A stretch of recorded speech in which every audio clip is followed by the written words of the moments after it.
In just over 3 months, Prince Harry and Meghan Markle will tie the knot, but some of the bride's family don't know yet if they'll be invited to Windsor Castle, including Meghan's half-sister Samantha Markle, who's made plenty of her own headlines in the lead-up to the royal wedding. Lauren Goldman spoke exclusively with Samantha at her Florida home. I have a right to speak the truth and set the record straight. It's the tale of two sisters. One, a Hollywood actress with a plethora of charity and humanitarian work to her name, the fiancé of Prince Harry, who calls the palace home. The other, unemployed, wheelchair-bound and living here. The small town of Ocala in rural Florida is a far cry from the gates of Buckingham Palace. But it's from here that Meghan Markle's sister has been making global headlines for nasty comments about the soon-to-be royal. So is it the case of an evil stepsister or a big misunderstanding? We've come here to find out. Her half-sister says she's feeling like an outsider. One minute she's saying Meghan's wonderful, the next She's minute calling she's her saying sister narcissistic and selfish. Nobody in the family wanted to come out and speak. I am not going to say nothing and lay low. In an A Current Affair exclusive, Samantha Markle talks about her fractured relationship with her sister and their broken family. But we weren't welcome into Samantha's home without a warning. We're just getting a wider shot now. Before the camera started rolling, her partner revealed he keeps a loaded gun in every room of the house. Are you out there trying to hurt or trying to slam Meghan?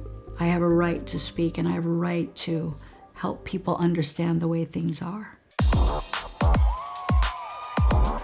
She's the modern-day, real-life Cinderella. So vocal about it. Intelligent, beautiful, successful. And Prince Charming has swept her off her feet. Meghan Markle was raised in a comfortable middle-class home in California. Her father, Tom, already had 2 children, Samantha and Tom Jr., when he met Meghan's mother, Doria. Meg was born and we became more of the complete family unit. She was great. So what could have possibly gone so wrong for the happy family? So that was in Woodland Hills, California, in our backyard. Meg was a lot of fun. Of course, I loved having her as a bouncy baby on my lap. There I was sporting my wannabe Princess Diana haircut. While her sister is preparing for the royal wedding of the year, Samantha Grant, or Samantha Markle as she now prefers to be called, is yet to be invited. She got busy and I had to understand, she's all over the world with suits. She's busy in her social life. Meghan and Samantha both grew up on the sets of Hollywood sitcoms and soaps. Their father was a daytime Emmy Award-winning lighting director who Sam says helped kickstart Meghan's career. I think he did help her a lot, and he's very creative too and encouraging. So, she made the most of her environment. I don't think he feels that she owes him, but that is how I see it. Thomas Markle declared himself bankrupt in 2016. He's since fled to Mexico, changed his phone number and doesn't use social media. It's been reported he has as little as a few $100s to his name. Honestly, what she could spend in a weekend would greatly help Dad. So that should be a priority. If you can afford $75,000 for a dress, you can afford $75,000 to help your dad. That's how I feel, that's who I am. In that respect, has she disappointed you a little bit? Yeah, I think you need to step up to the plate and make sure he's well taken care of. She's not your average princess. You know what nobody likes?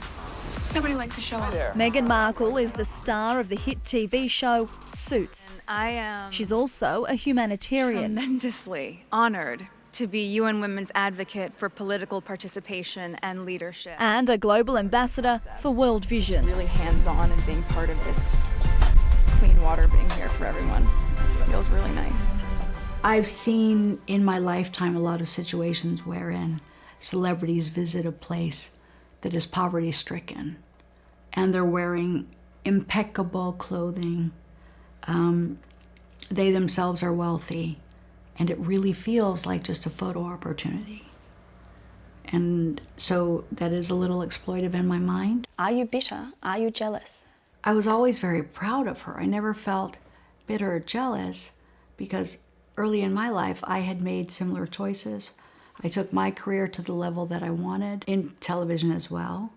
And I quit when I made the decision to go back to school to get my degrees. So how can I be bitter when I made those choices? I had my successes. Samantha has debilitating multiple sclerosis and has been wheelchair-bound for 10 years. She requires constant care from her partner, Mark. Do you think that Meghan understood your situation? No. She was dealing with traveling the world, and I never wanted to burden her. I was dealing with, at the same time, dealing with progressing disability, which is incredibly challenging. Samantha says she's now written a book, The Diary of Princess Pushy's Sister, but admits she's yet to find a publisher. That was a tabloid title for her. I forget which tabloid, but the headline was Princess Pushy. I found it interesting, though, and controversial. So let's set the record straight. Yes or no, are you cashing in? She probably thinks that I'm cashing in. So, no, if I wanted to cash in, I would go sue hundreds, even thousands of publications who did stories using my name that I was not paid for and that I didn't do. Yeah, maybe someday. Why write the book now? I think I have a voice and a lot of people will feel and appreciate that. Samantha insists the book is not slamming her sister, but rather the story of her interracial family. Are you a dysfunctional family? Describe a functional family. My brother has a long history of alcoholism and substance abuse. It started when he was younger, and he didn't get treatment for it. Now he's at a point where he'd been arrested. Male suspect inside the house held a gun to female's head, locked her in the bathroom. Do you think Meghan may have distanced herself from him because of his history? I don't think Meg purposely distanced herself. She's probably aware of it and probably feels that it's sad as well. But Tom should know better. Samantha herself hasn't spoken to Meghan in 3 years. The last words I heard from her were, "I love you, babe. It was so great, catching up and talking." She said, "Let's keep in touch." As a matter of fact, I could barely let you finish proposing. I said, can I say yes now? She didn't even let me finish. She said, can I say yes? The date is set. Prince Harry and Meghan Markle will marry May 19 at St George's Chapel at Windsor Castle. But it's not her first walk down the aisle. Did you have a relationship with her ex-husband? I really liked him and admired him so much because he was so lovely to our grandmother when she was in the nursing home. In a way, not to diminish